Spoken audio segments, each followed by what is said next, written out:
If it hadn't been so improbable, it might have seemed inevitable. Of all the possible outcomes, TCU's dismantling of BYU might have been the least likely to forecast.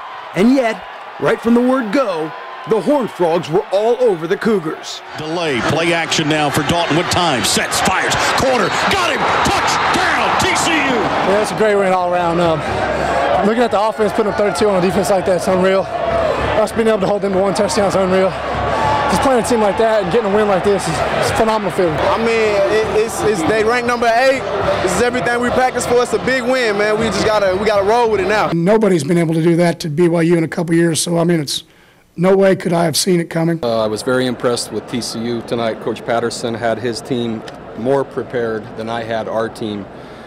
They were sharper in every phase of the game, executed at a higher level from beginning to end, and again, that comes down to simply coaching and preparation. BYU head coach Bronco Mendenhall, never lacking in class, found his team facing a Horned Frog defense that came in waves and lived up to its top national ranking, sacking Cougars quarterback Max Hall 6 times in the game after he'd been down just 2 times total so far this season.